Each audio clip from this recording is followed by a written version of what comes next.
Ceci est un livre audio autogénéré par Google. Prologue, les méprises de l'histoire. Il faut aller fouiller dans le cimetière des occasions perdues, pour éviter cette fois de perdre la dernière.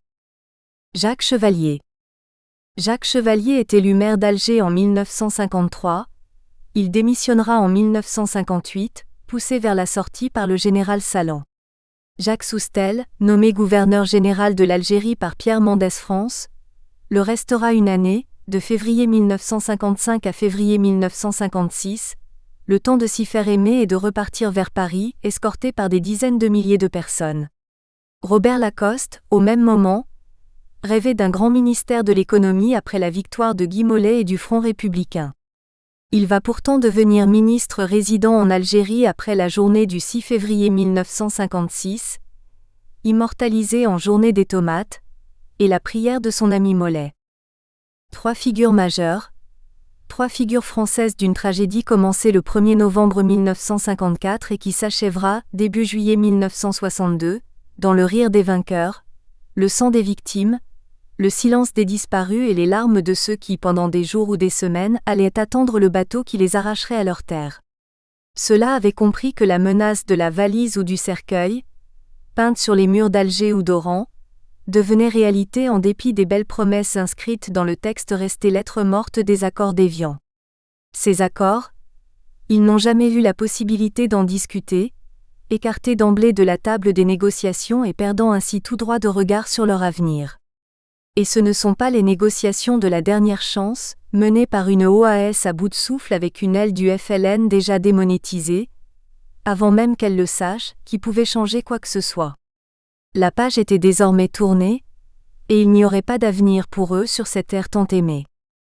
Comment ces promesses auraient-elles pu être tenues alors que ceux qui avaient signé les accords d'Évian, Karim Belkacem ou Ben Youssef Ben Khedda, allaient être balayés par Ben Bella et ses hommes? Un an plus tard, Ferhat Abbas, éphémère président de l'Assemblée constituante algérienne, était emprisonné. Abderrahmane Farès, ancien chef de l'exécutif provisoire, allait le suivre en prison quelques mois plus tard. C'est lui qui avait ouvert sa porte à l'OAS et à Jean-Jacques Suzini, pour que cesse enfin de couler le sang. Karim Belkacem, principal signataire des accords d'Évian, sera assassiné en 1970 dans sa chambre d'hôtel de Francfort par les services secrets de Boumedienne. Sa condamnation à mort, prononcée à Alger, était ainsi exécutée. Comment croire en une Algérie démocratique, ouverte à toutes les communautés, alors que l'islam sera bientôt proclamé religion d'État, l'arabe choisi comme langue unique et le FLN, promptement débarrassé de ses opposants, deviendra parti unique? Plus d'1 million de pieds noirs pris de panique ont quitté leur terre, leurs morts, leurs souvenirs. Débarqués à Marseille, souvent isolés, victimes du plus grand nettoyage ethnique jamais vu depuis la fin de la Deuxième Guerre mondiale, ils ont pu alors mesurer la méfiance des métropolitains à leur égard, méfiance illustrée par les propos du maire, Gaston Defferre, s'étalant à la une du journal Le Provençal. Qu'ils aillent se réadapter ailleurs. Trois hommes, trois idéalistes, bousculeront leur vie et leur carrière pour leur aimée et souffrante Algérie.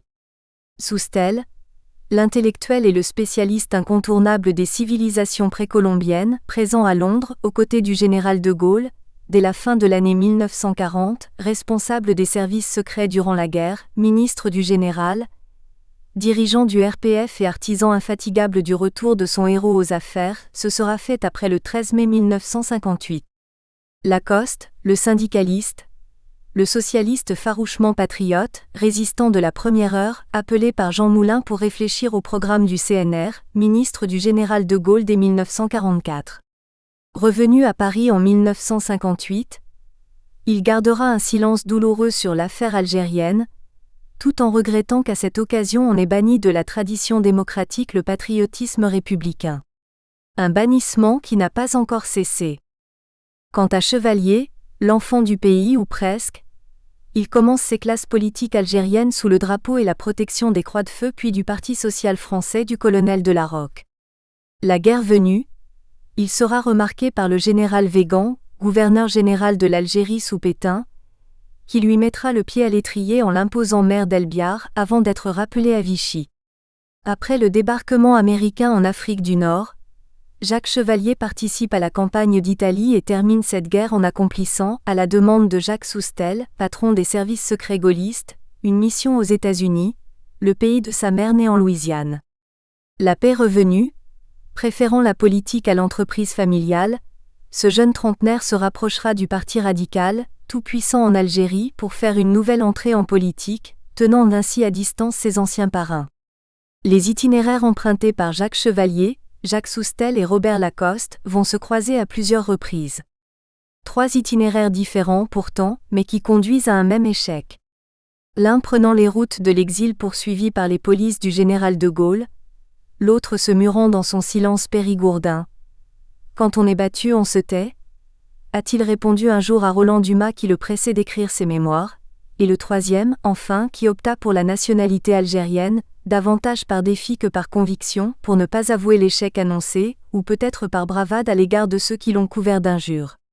Comment prendre au sérieux sa déclaration, devant les caméras de la RTF, le 1er juillet 1962, jour de référendum, où il laisse la porte ouverte à son retour éventuel en politique et cette fois dans son nouveau pays?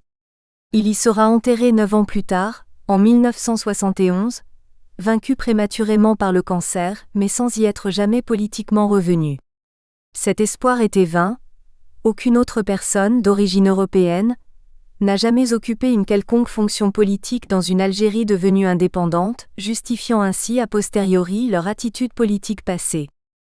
Ces 3 hommes qu'apparemment tout oppose, leur parcours, leurs amitiés, leur destin vont bousculer leurs convictions anciennes et leurs préjugés pour cette Algérie qu'ils porteront comme une immense blessure lourde d'espoir, de déception et de trahison. L'échec pourtant va les réunir. Ils n'ont pas lutté pour échouer, certes, mais le combat politique des années algériennes, si dur, parfois si injuste, toujours cruel, leur a fait plier le genou. Ce combat, leur combat, a toujours été une course contre la montre pour que l'irrémédiable ne se produise pas, pour prendre de vitesse la passivité et l'impuissance de la 4e République, pour que les occasions perdues soient rattrapées et pour faire taire ceux qui avaient intérêt à séparer les communautés, et pourtant ils étaient adversaires. L'histoire, dit-on, est capricieuse, elle n'a ni sens ni raison. Elle n'est que ce qu'en font les hommes, et souvent ils le font dans la plus parfaite inconscience et dans le chaos le plus total. Ceux qui donnent à l'histoire un sens ne font rien d'autre que de justifier a priori ou a posteriori leurs crimes ou leurs erreurs. Les hommes sont saisis dans ce tourbillon, ceux qui subissent l'histoire comme ceux qui sont censés la faire. C'est le cas de Jacques Chevalier, Robert Lacoste et Jacques Soustelle.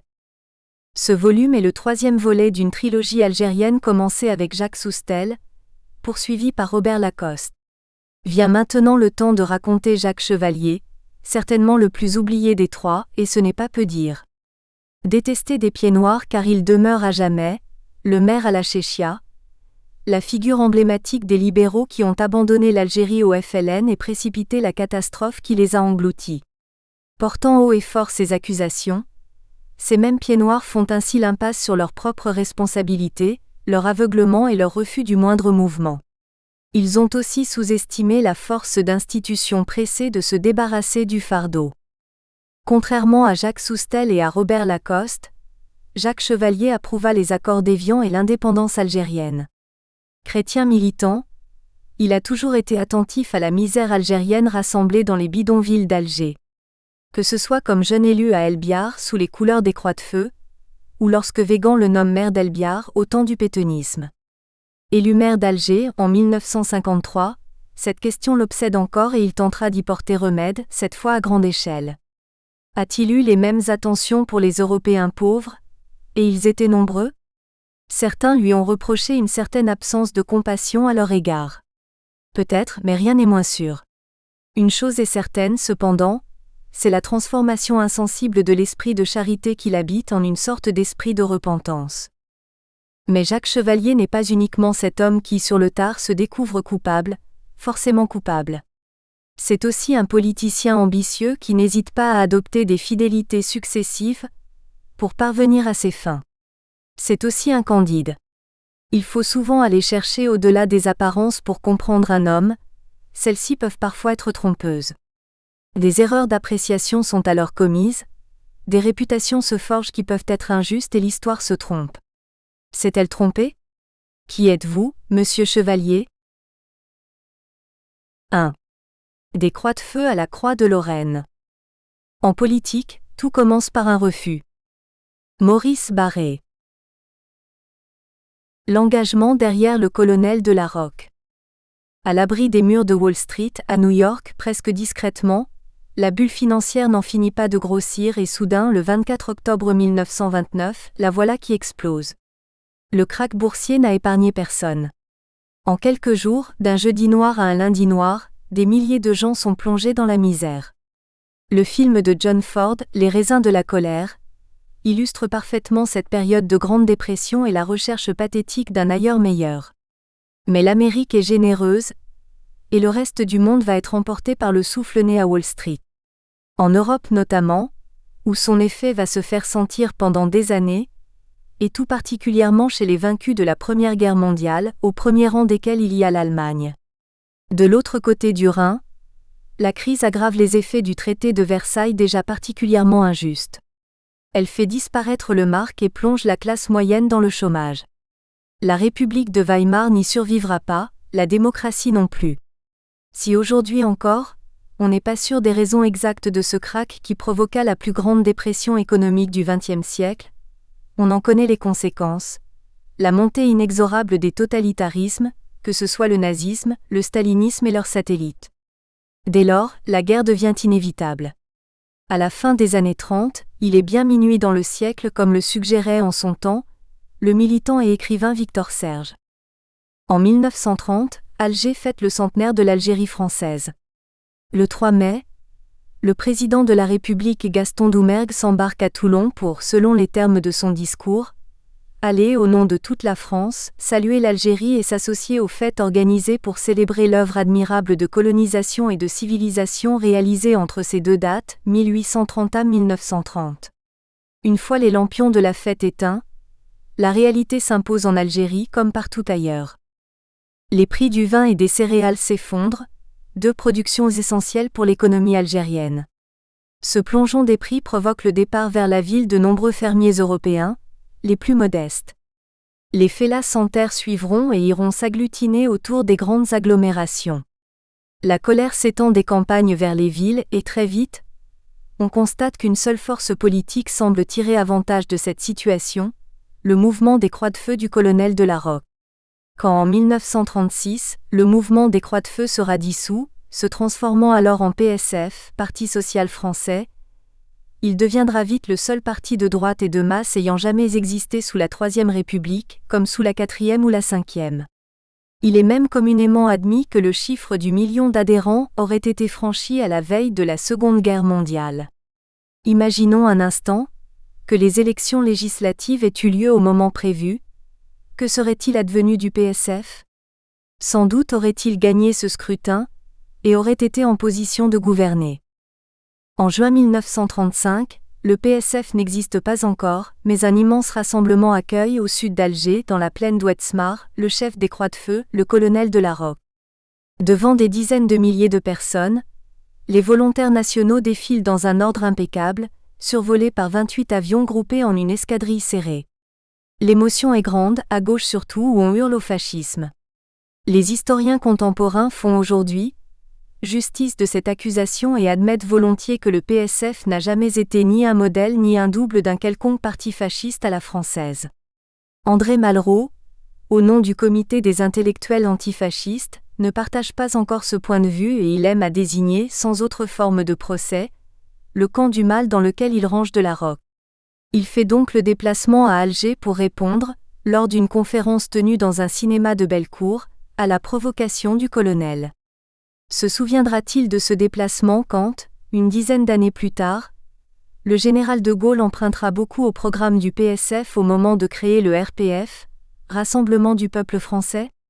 Le colonel de la Roque a exposé ce programme dans 2 livres, l'un intitulé Service public qui paraît chez Grasset en 1934, et l'autre, Discipline d'action, qui sortira en 1941, un an avant l'arrestation du colonel par les Allemands. En avant-propos de ce dernier livre, la Roque confirme bien qu'il est une suite de services publics écrits dans le seul dessein de préparer la voie à l'évolution idéologique, civique et sociale, mais une suite un peu particulière car obligé de sortir en zone libre, à Clermont-Ferrand, pas très loin de Vichy. Maurice Thorez, secrétaire général du Parti communiste français, semble être indifférent à toutes ces vapeurs sulfureuses qui émanent du colonel de la Rocque. Le 7 avril 1936, peu de temps avant la tenue des élections législatives, lors d'une allocution radiodiffusée, il tend la main aux patriotes des Croix-de-Feu. Au lendemain de la victoire du Front populaire, en août 1936, il persévère et propose d'élargir celui-ci vers la droite, le transformant ainsi en Front des Français. 3 ans plus tard, en 1939, en visite en Algérie, il évoquera le peuple algérien uni autour de la France. Ce sera la fin de la séquence droitière ou patriotique, c'est au choix du dirigeant communiste. En novembre de la même année, sur injonction de l'Internationale communiste, Maurice Thorez, mobilisé à Arras, déserte. Il ne sera pas là pour expliquer à ses camarades la signature du pacte germano-soviétique. Dommage. Si au plan national, en mai 1936, le Front populaire sort victorieux des urnes, ce n'est pas le cas en Algérie où seuls 2 députés socialistes, Marcel Régis et Marius Dubois, sur les 10 députés qui seront élus lors de ce scrutin vont être choisis par les électeurs. Avec Henri Fiori, élu sous l'étiquette Union socialiste et républicaine, ils seront les 3 seuls soutiens algériens du Front populaire. 3 candidats, investis par les Croix-de-Feu, l'emportent à Constantine sans en avoir l'étiquette officielle. Parmi eux, Stanislas Deveau, professeur de philosophie au lycée de Constantine, qui participa à l'élaboration du programme des Croix-de-Feu. À Alger, l'universitaire André Mallarmé qui s'est présenté sous l'étiquette gauche démocratique, radicale et indépendante, l'emporte avec le soutien explicite des Croix-de-Feu. À Oran, les candidats de droite se présentent eux aussi sous une étiquette du même style, vague à souhait, et l'emportent. À la veille du scrutin, le colonel de la Rocque revient brièvement en Algérie pour tenir une réunion de travail à Blida, pas très loin d'Alger, au sud de Boufarik administré depuis 10 ans par l'indéracinable Amédée Froger. Il est accompagné de Jean Mermoz, l'Archange, figure légendaire de l'Aéropostale mais aussi vice-président du mouvement des Croix-de-Feu. Il disparaîtra peu après cette réunion, au-dessus de l'Atlantique, le 7 décembre 1936. À Blida, les délégués de toutes les sections des 3 départements algériens sont présents au rendez-vous. L'immense salle au tabac est trop exiguë pour les recevoir tous. Pourtant, il s'agit bien d'une réunion de travail, mais ils sont des milliers à avoir fait le déplacement pour entendre le chef plaider en faveur de l'Union nationale. Vous n'avez pas le droit d'apporter à nos adversaires l'image d'une France divisée. Par conséquent, et en dépit de toutes les provocations, vous resterez calme. Pour bien se faire comprendre, il pointe du doigt une question toujours douloureuse en Algérie, celle de l'antisémitisme, et affirme « Je le dis et je le redis, tous les bons Français, quelle que soit leur confession ou leur incroyance, ont leur place chez nous. Ne tombez pas dans le piège que l'on vous tend. » Utile précaution car depuis 2 ans, l'antisémitisme se développe à nouveau dangereusement.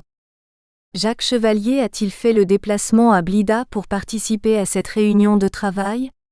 L'histoire ne le dit pas mais tout porte à le croire. Si c'est le cas, il a dû être satisfait et rassuré par les propos tenus par le colonel de la Rocque. Arrivé à Alger une 12aine d'années plus tôt, en 1922, il est totalement étranger au délire antisémite qui trop souvent embrase les départements algériens de Constantine à Oran. Il n'a rien de commun avec son lointain prédécesseur à la mairie d'Alger, Max Régis, élu à la tête de la municipalité en 1898 avec un seul mot d'ordre: abat les Juifs.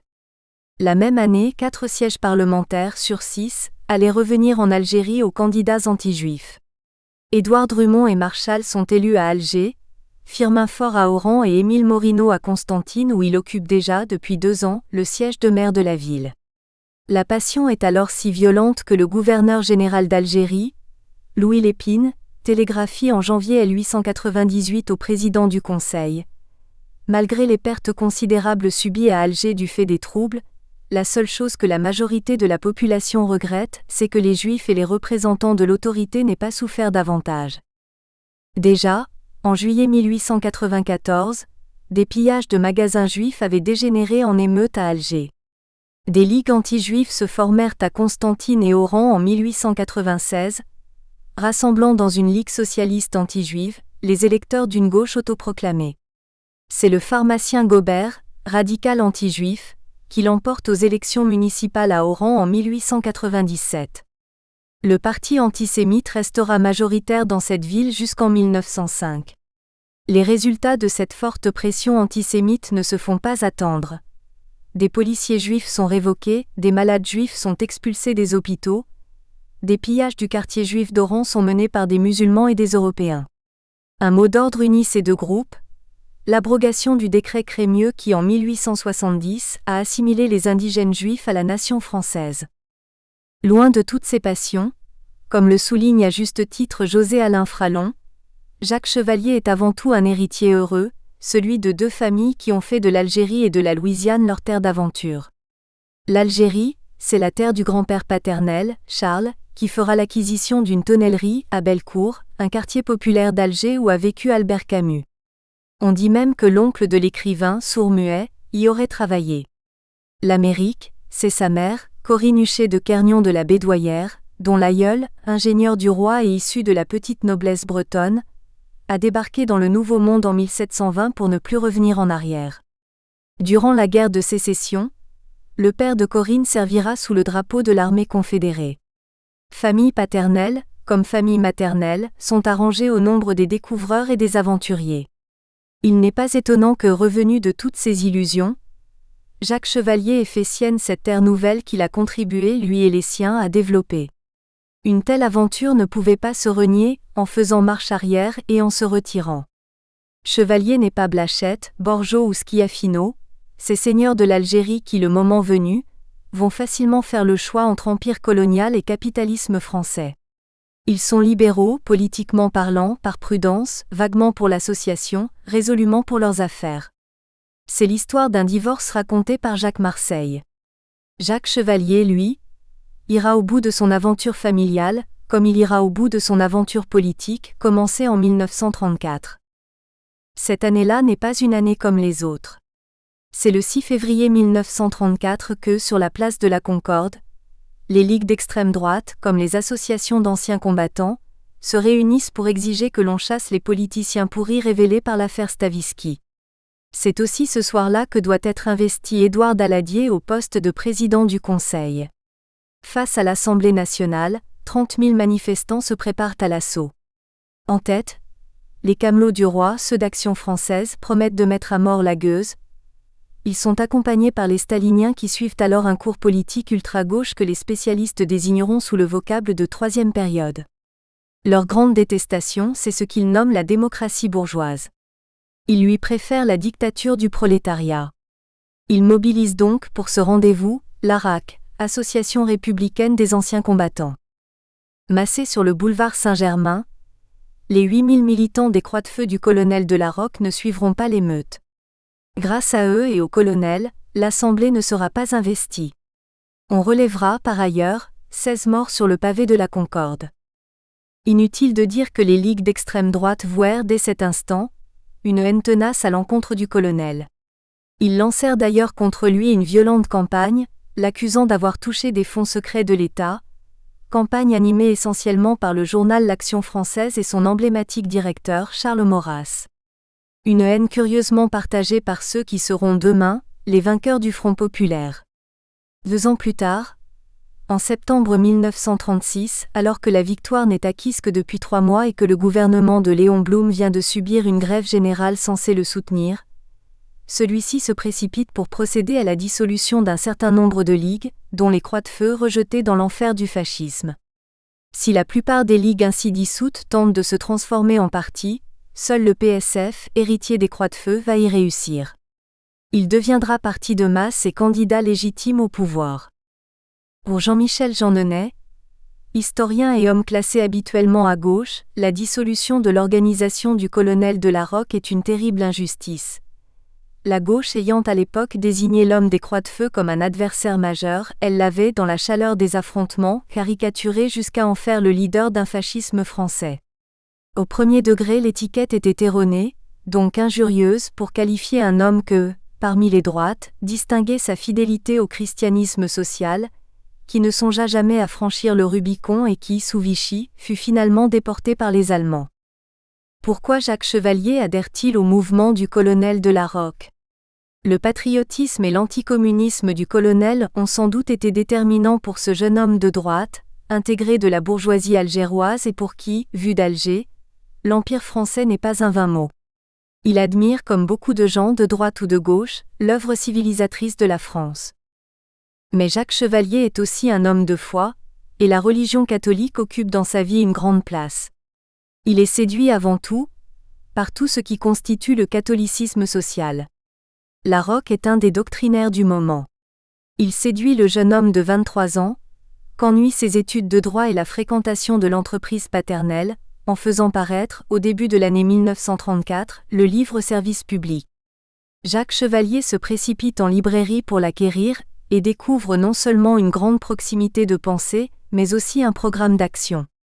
La théorie et la pratique enfin réunies. Dans cet ouvrage, le colonel de La Rocque rappelle quelques exigences fondamentales: le droit au travail, le droit à un salaire décent, l'intéressement aux résultats de l'entreprise, une anticipation de l'association capital-travail chère au général de Gaulle, le droit au congé payé et à la couverture maladie, le droit des femmes à travailler, la création d'un conseil économique. Il rappelle aussi qu'il est favorable à un rapprochement entre patrons et salariés, au nom d'un intérêt commun bien compris, comme il est favorable à un syndicalisme fort. Il ne peut admettre que certains syndicats ne soient que les simples courroies de transmission de partis politiques, qui ne voient les intérêts de la classe ouvrière qu'au travers d'un prisme idéologique. Il est partisan de l'organisation des métiers, et à ce titre, favorable au corporatisme et donc hostile à la lutte des classes telle que la conçoivent les marxistes pour qui elle est la matrice originelle de toute l'histoire de l'humanité. Le premier chapitre du manifeste du Parti communiste de Marx et d'Engels s'ouvre ainsi. L'histoire de toute société jusqu'à nos jours n'a été que l'histoire des luttes de classe. Ce n'est pas le point de vue, on s'en doute, du colonel de La Rocque. Au nom du bien commun, il croit au caractère complémentaire des classes sociales qui est pour lui la seule condition au bon fonctionnement de la France. La tentation antisémite du PSF algérien. C'est là, sans doute, qu'il faut aller chercher les raisons de l'engagement de Jacques Chevalier au sein des Croix de Feu. Mais l'année 1934, l'année de son adhésion, n'est pas seulement l'année de sortie du livre-programme du colonel de La Rocque, celle où la place de la Concorde voit l'émeute échouer au pied de l'Assemblée. 1934 est aussi l'année du réveil en force de l'antisémitisme en Algérie. Un phénomène lourd et récurrent depuis la conquête et surtout, depuis la signature du décret Crémieux, en 1870, qui a fait des quelques 35 000 juifs vivant alors en Algérie, certains depuis 2 millénaires, des citoyens français à part entière. Jacques Chevalier ne succombera pas à cette nouvelle vague de turbulences que va envahir l'Algérie. Au contraire, il va trouver dans le discours officiel des Croix de Feu, que ce soit le discours prononcé à Blida quelques jours avant les élections de 1936, ou dans celui prononcé à Paris après la victoire du Front populaire, la confirmation que le colonel de La Rocque est celui qui saura s'opposer vigoureusement au nazisme, au fascisme, à l'antisémitisme aussi bien qu'au socialisme ou au communisme. Jacques Chevalier est intimement convaincu que c'est grâce à La Rocque que l'union de la nation se fera. Le racisme et l'instrumentalisation de la lutte des classes n'étant qu'une suite d'obstacles sur le chemin de la réconciliation nationale. Le colonel de La Rocque a montré le chemin au jeune homme pressé. Et puis si les mots ne suffisent pas, s'ils ne demeurent après tout que des mots, vite envolés, il y a la vérité des faits. À chaque commémoration patriotique, les Croix de Feu rendent hommage aux combattants juifs tombés pour la France. Jean Lacouture le confirme lorsqu'il écrit « Réprouvant toute forme d'antisémitisme, les Croix de Feu puis le PSF organiseront des hommages aux anciens combattants juifs, hommages patronnés par les rabbins Veil et Kaplan. » C'est sans doute pourquoi Céline dénonce l'influence juive qui pèserait sur La Rocque dans un sinistre pamphlet antisémite L'école des cadavres, édité en 1942 chez De Noël. Darquier de Pellepoix, futur commissaire aux questions juives, sous Pétain, s'interroge, lui, sur les éventuelles origines juives du colonel. Cela ne veut pas dire que les Croix de Feu n'ont jamais connu de tentation antisémite. Beaucoup d'autres forces politiques, dans la France d'alors, ont elles aussi cédé à la tentation du bouc émissaire. La gauche n'a pas été plus à l'abri de cette dérive que la droite. N'oublions pas que c'est l'Assemblée qui porta Léon Blum au pouvoir qui, 4 ans plus tard, offrait les pleins pouvoirs à Pétain. Et à l'heure de l'occupation, les principaux partis collaborationnistes, RNP, Rassemblement National Populaire ou PPF, Parti populaire français, seront dirigés par des personnalités issues du Parti socialiste, c'est le cas de Marcel Déat ou du Parti communiste avec Jacques Doriot. Il est vrai que dans la presse des Croix-de-Feu, où la violence du contexte politique de l'époque a largement banalisé l'insulte, il est aisé de déceler dans certains articles une inspiration ouvertement antisémite. Cette veine antisémite est bien plus forte encore en Algérie, relayée par certains membres des Croix-de-Feu puis du PSF. Il ne fait aucun doute en effet que certains militants sont d'authentiques antisémites. Mais ils ne le sont pas tous, loin de là. En Algérie, les Croix-de-Feu comptent des dizaines de milliers de membres et parmi eux, de nombreux juifs. C'est le cas à Constantine, de la future parlementaire Marcel Davo née Guggenheim, de Lucien Ben-Simon, membre de la direction du comité de ville du mouvement, ou encore du futur grand rabbin d'Alger, Eisen Bess.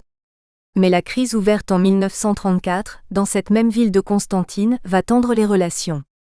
Le 3 août de cette année-là, une simple échauffourée entre un zouave juif et un petit groupe de musulmans éclate à l'intérieur de la cour d'une mosquée célèbre de Constantine, la Sidi Lagdar.